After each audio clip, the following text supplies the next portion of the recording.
ये है जबलपुर के पास भेड़ाघाट के मशहूर 64 योगिनी मंदिर का एक शिलालेख।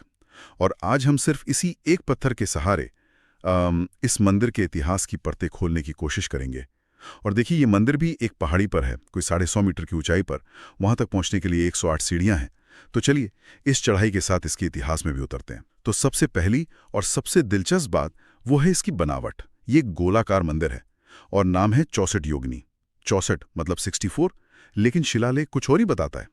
उसमें योगिनियों के लिए 81 कक्ष हैं, 81। ये तो उम्मीद से बहुत ज्यादा है। हाँ, और यही बात इसे इतना जरूरी बना देती है। देखिए, शिलालेख साफ बताता है कि योगिनियों की ये मूर्तियां 10वीं शताब्दी की हैं। मतलब ये कल्चुरी काल में बनाई गई थीं। कल्चरी काल, अच्छा जी। और ज्यादातर मूर्तियों पर उन योगिनियों के नाम भी खुदे हुए हैं। तो एक तरह से ये एक ऐतिहासिक दस्तावेज जैसा बन जाता है ना। बिल्कुल। तो हमारे पास 10वीं सदी का एक गोलाकार योगिनी मंदिर है जिसमें 81 योगिनियां हैं। लेकिन कहानी में एक और मोड़ है। मंदिर के बीचों बीच आज एक गौरी शंकर मंदिर भी है। हाँ, लेकिन वो गोलाकार हिस्से का पार्ट नहीं था शुरू में। उसे तो लगभग 200 साल बाद, मतलब 12वीं सदी में बनाया गया था। 200 साल बाद? मतलब मंदिर का पूरा फोकस ही बदल गया होगा। एक जगह जो सिर्फ शक्तिशाली देवियों के लिए थी, उसके ठीक केंद्र में शिव पार्वती का मंदिर। ये कैसे हुआ? यही तो इस कहानी का सबसे दिलचस्प हिस्सा है। शिलालेख के मुताबिक इस पूरे मंदिर के पीछे एक ही शाही हस्ती का हाथ था।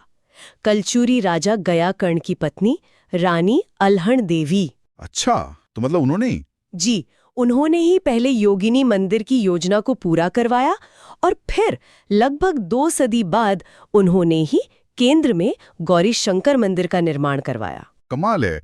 मतलब एक ही संरक्षक पर 2 अलग-अलग दौर में 2 अलग-अलग तरह के निर्माण। और शिलालेख में तो रानी अल्हण देवी के पूरे परिवार का जिक्र है। उनके माता-पिता, पति, बेटे। ये तो किसी शाही दस्तावेज जैसा लगता है। सही कहा। इसका मतलब साफ है कि ये मंदिर सिर्फ पूजा की जगह नहीं था। ये शाही प्रतिष्ठा का, उनकी विरासत का एक बहुत बड़ा प्रतीक था। और बात यहीं खत्म नहीं होती। शिलालेख में एक और रानी, गोसल देवी, का भी जिक्र मिलता है, जो बाद में यहाँ पूजा करती थी। ये दिखाता है कि कई पीढ़ियों तक इस मंदिर का शाही महत्व बना रहा। तो इस एक पत्थर ने हमें बताया कि एक 10वीं सदी का गोलाकार योगिनी मंदिर था, जिसके केंद्र में 200 साल बाद एक शिव मंदिर बना। और इसे एक बहुत शक्तिशाली रानी ने बनवाया था और पीढ़ियों तक शाही परिवार इससे जुड़ा रहा। बिल्कुल। और अंत में सोचने के लिए एक सवाल छोड़ जाते हैं। ये शिलालेख रानियों के योगदान पर, मतलब अल्हण देवी और